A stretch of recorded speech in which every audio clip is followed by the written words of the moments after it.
Okay, so this is example 2 and video 2 of the 2.5 guided notes. So with this example, we're still talking about things that are proportional, which again is just saying that something is consistently happening in the same rate. And we're going to talk about equations, compare equations and graphs. So here's the scenario. The graph on the right represents the rate at which Daniel earns points in his video game. So again, the graph over to the right is how Daniel's score was increasing during the game.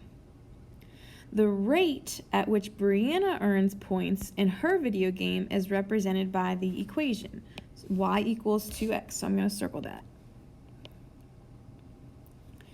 Y is the number of points, and x is the minutes. And again, you can look back at the graph and see that the x-axis is the minutes, and the y-axis is the points. So at these rates, so we're going to make this assumption, actually not even make the assumption, we're going to say that when they play this game, they earn the same amount of points every minute. So whatever it is, it's not going to change. So it's not like after 1 minute, Brianna earns 5 points, and then the next minute she earns 12 points or something. Like it's going to stay consistent. Okay, so we're going to try to figure out who is going to earn 100 points first. That's what we want to figure out. Who's going to earn 100 points first? So let's talk about Brianna first. So we're going to say find Brianna's rate. Let's talk about her first. All we know about her is the equation. So she's the equation y equals 2x.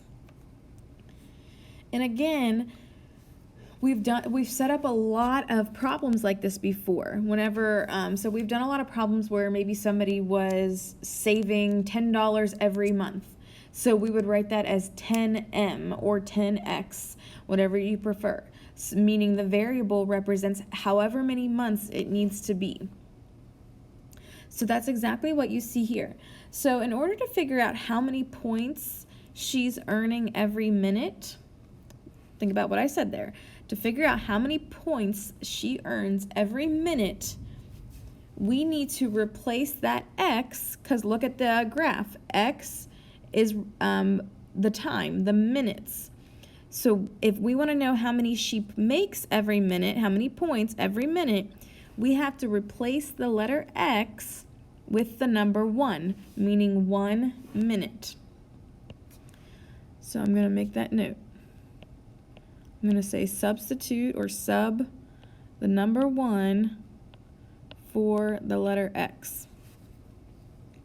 So what that means is instead of y equals 2 times x, the next line is going to read y equals 2 times 1, which we know that means 2 times 1 is 2, so y equals 2. So what did we just figure out?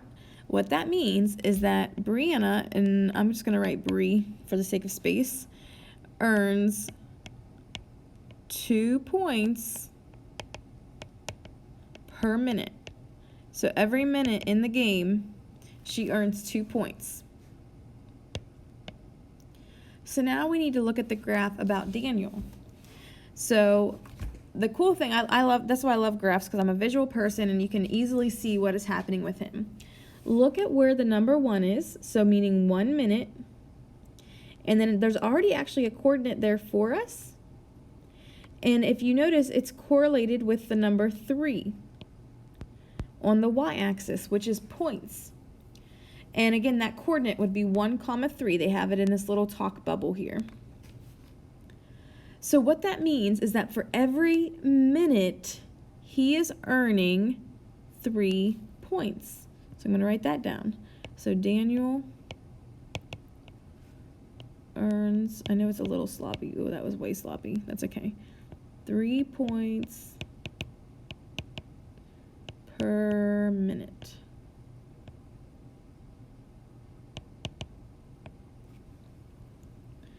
So again, looking at that graph, you can see how it's increasing. So compare it at 2 minutes. At 2 minutes, he now has 6 points. At 3 minutes, he now has 9 points. So you notice it keeps increasing by 3. So that's the constant rate. So answering the question, we want to know who's going to earn 100 points first. Well, if Bree is earning 2 points every minute and Daniel's earning 3, then I think it should be pretty obvious that Daniel will reach 100 first, because he's making more points every minute. So again, still proportions. This time all we did was compare an equation and a graph.